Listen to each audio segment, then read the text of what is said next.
I think that what your question may be suggesting is why haven't we simply gone in militarily?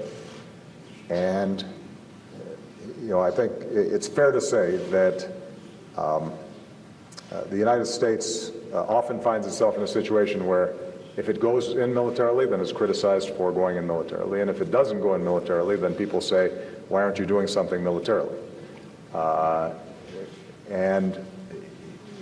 My response at this stage is to make sure that what we do contributes to bringing an end to the bloodshed as quickly as possible.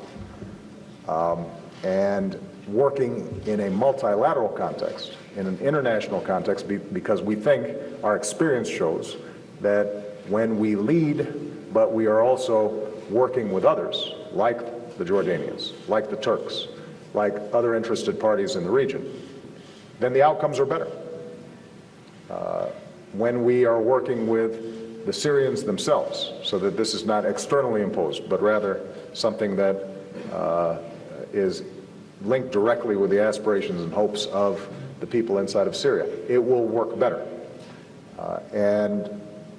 So we are going to continue to use every lever and every bit of influence that we have to affect the situation inside of Syria. You mentioned the issue of chemical weapons. We have called for, and we know that the UN is now moving forward on an investigation of exactly what happened. We're monitoring the situation ourselves.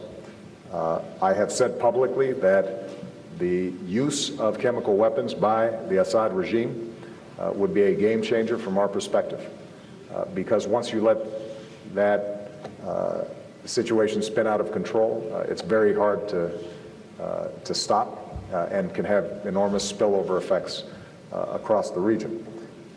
And so we are going to continue to closely consult with everybody in the region and do everything we can to bring an end to the bloodshed and to allow the Syrian people to get out of a leader who has lost all legitimacy because he is willing to slaughter his own people.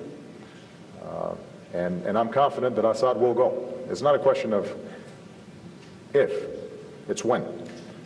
And so part of what we have to spend a lot of time thinking about is what's the aftermath of that?